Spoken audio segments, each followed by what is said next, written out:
In this module, our goal is to learn about the central limit theorem.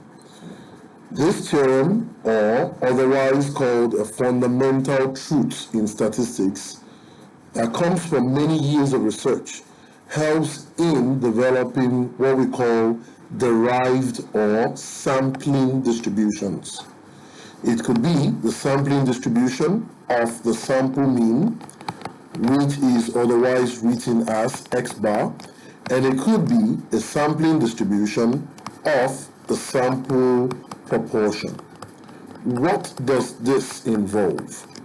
What is the principal underlying motivation for learning this? And what kind of problems can be solved using this knowledge? Let us proceed. You see, on the next page, which is on page 2 of your notes, you would see some introductory thoughts. The goal of these introductory thoughts is to give you an idea of what kind of problems can be solved by learning sampling distributions and how useful is it. So, considering this example on your screen, we are told about the director of tourism in a Caribbean country who conducted a study that showed that the mean daily expenditure for adult visitors to the country is $318.69. Well, where does that value come from? This mean value is based on a statistical sample of 780 adult visitors. In other words, 780 adult visitors were sampled, data was collected based on their spending habits, and in turn, we found out that the average daily expenditure for an adult visitor to that country is $318.69. Since this number is an information that was derived from a sample, a statistical sample, as you might remember, in Module 1, this number is an example of a statistic. Take note, not statistics, the broad area of study. The $318.69 is a statistic, that is a number that summarizes how much this sample of 780 adult visitors spend on average. And so, it is not a parameter. Remember that a parameter would be a number that summarizes a characteristic of an entire population. If we were to collect data on everybody that has ever visited the Caribbean country before, and we're able to add up all the amounts and divide by the total number of Caribbean visitors, then we will get the total population, the entire population mean. What that means is, since this pertains to the entire population of all adult visitors to the Caribbean country, that would be a parameter, a number that summarizes the entire population. In contrast, in this example, we have only collected data from a sample. And so, the information we extract from that sample is called a statistic.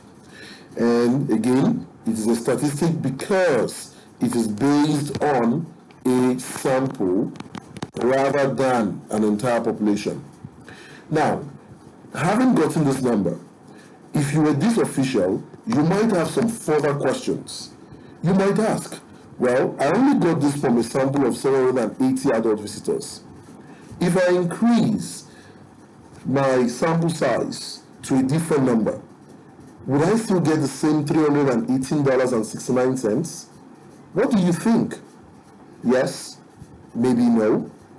Well, that brings us to the question, that is the overall population mean expenditure equal to the same value we got from this sample of 780 adult visitors? Then, okay, what if the population mean, the entire average for any adult that visits this Caribbean country, if it is not $318.69, how close is it to that true value that seems to be eluding us here? If it is really close, then this will be a good estimate. Otherwise, if it's far, it will be a bad estimate based on what we have as far as we're concerned at this point in time. Then, another question that could even pop up is that this sample of 780 adult visitors, is it a large enough sample that we can gather information from that would accurately represent a population of almost 2 million annual visitors to this Caribbean county? Would that sample be large enough to provide us a good estimate of the population mean? Or, even further, if we randomly draw another 780 adult visitors to this Caribbean county, do you think we will get exactly the same mean of $318.69? I don't think so. But the big question still remains. In all of what we are learning here, we want to just get a very reasonable, unbiased estimate of the average or mean daily expenditure for an adult visitor to this Caribbean county. These are the kind of questions that, if we know about what we're going to learn in this topic, in statistical research, we can use the methods we learn to answer these questions. Besides this example, another example that we will do well to consider is on page 3 of your notes. So you may scroll to that next page, and on page 3, we are told about a furniture manufacturer that makes made-to-assemble furniture kits, who then decides to select at random a random sample of kits were selected by this furniture manufacturer, and of course those kits are already boxed and ready for shipment to customers.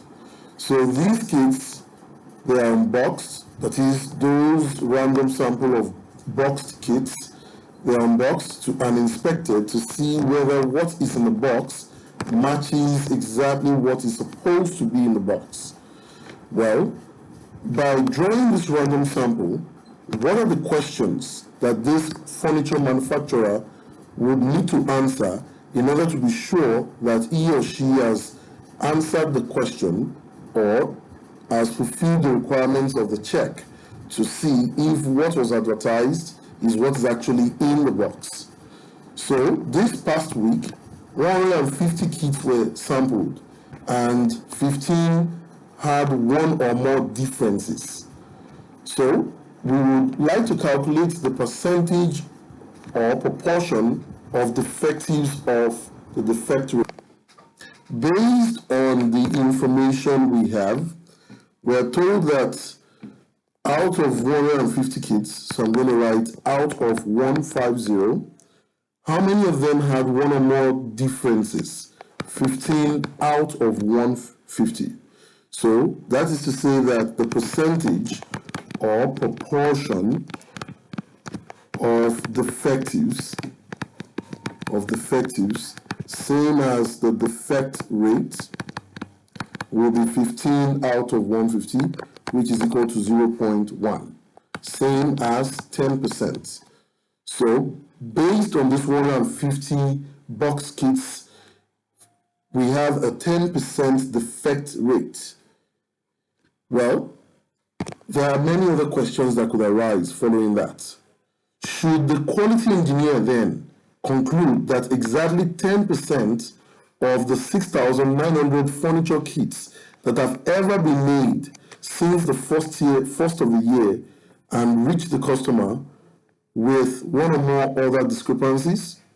In other words, just because from this sample we got a 10% defect rate, is that going to speak to the same amount of defect rate in all of the furniture kits that have ever been made since the first of the year?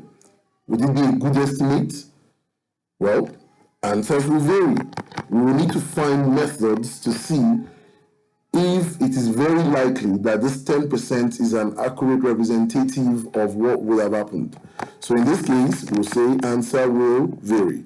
But That is if we are all speaking based on gut feeling. We have standard established statistical methods for checking this. Along the same lines of reasoning, we might ask if the actual percentage is actually higher or lower than 10%. And if it is higher or lower, by how much? Do you think the quality engineer should request that more furniture kits be sampled? How many more should be sampled if they decide to go in that direction? These are the kind of questions that learning about sampling distributions can help us to answer in real world. So you might agree with me that this is really applicable. In the next video, we will learn about these methods used to derive what sampling distributions and how they can be used to solve real-life problems in statistics.